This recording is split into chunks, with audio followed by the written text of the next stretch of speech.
अस्सलाम वालेकुम नाजरीन, साहिल ट्रिक्स में आपको खुशामदीद कहता और उम्मीद करता हूँ कि आज का दिन आपने अच्छे से गुजारा होगा। दोस्तों, सऊदी हुकूमत हमेशा से ही कानून के हवाले से बहुत ही सख्त रही है, चाहे वो उस कानून का नफाज अपने शहरियों पर ही क्यों ना हो। तो इस सिलसिले में बहुत से गैर मुल्की जो है यहाँ पे गिला करते हैं कि सऊदी कवानीन बहुत सख्त है। तो यहाँ पे मैं आपको बता दूँ कि सऊदी की जो कवानीन है वो बिल्कुल सख्त है, मैं यहाँ पे एग्री करता हूँ। लेकिन जो कवानीन है ना सिर्फ गैर मुल्कियों के लिए है बल्कि तमाम शहरियों के लिए भी है, और यहाँ पे कानून से कोई भी नहीं बच सकता। अगर अदर कंट्रीज़ की बात की जाए तो यहाँ पे हो सकता है कि ताकतवर लोग बच भी जाए, जो बड़े पोस्ट पे हैं वो बच भी जाए।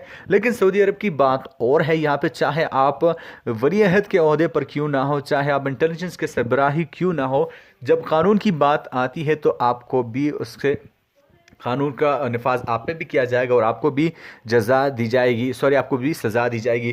तो यहाँ पे इसी के बारे में हम थोड़ा सा बात करने वाले हैं।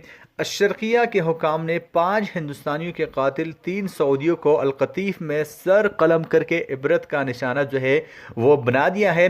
वजारत दाखिला ने एलामिया जारी करके वजाहत की है कि सऊदी शहरी यूसुफ अल मतो ने अम्मार बिन यसर दहीम और मुर्तज़ा बिन हाशिम की मदद से हिंदुस्तान के फ़ातफीला सलीम, शाहजहां, अबू बकर, अकबर हुसैन और शेख दाऊद अल असर अमीर उस्ताम को कत्ल किया था।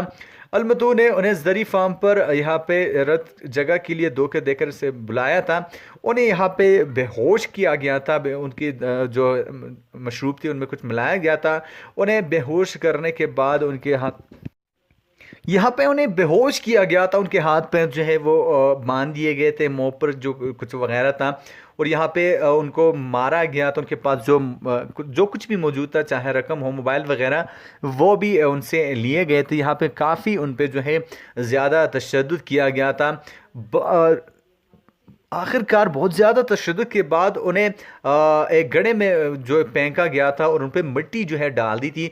अलबत्ता शराब कशीद करने वाले बट्टे में भी वहाँ पे कायम किए हुए थे। अब यहाँ पे जो कानून का नफाज था वो तो होना ही था, चाहे आप सऊदी शहरी क्यों ना हो। अगर कानून आपने तोड़ा है तो आपको जो है सजा मिलेगी। सिक्योरिटी फोर्स के एहलकार 5 हिंदुस्तानी के कत्ल में मुलविस 3 सऊदियों का पता लगाने और गिरफ्तार करने में आखिर कामयाब हो गए थे।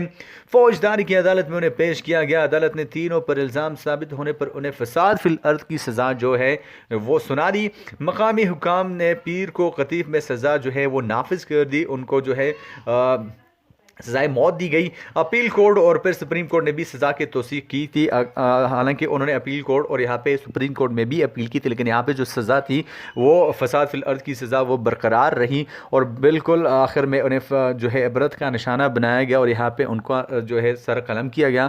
यहाँ पे आपको मैं बता दूँ कि सऊदी अरब में जो कानून है वो बहुत ही सख्त है और सबके लिए यकसा है। तो बहुत से गैर मुल्की भाई यहाँ पे गिला करते कि कानून बहुत सख्त है, तो यहाँ से मैं उनको थोड़ा सा यहाँ पे इत्मीनान देना चाहूँ। और कुछ यहाँ पे मैं एक इंटरेस्टिंग कमेंट पहला थोड़ी देर पढ़ रहा था, कुछ लोगों को लिखना भी नहीं आता और कमेंट कर देते हैं। कुछ देर पहले मुझे कमेंट आया पूल मैन। अब आप ही बता सकते हैं कि पूल मैन का मतलब क्या है। मिलता हूँ आपसे एक नई वीडियो के साथ। अल्लाह हाफिज़।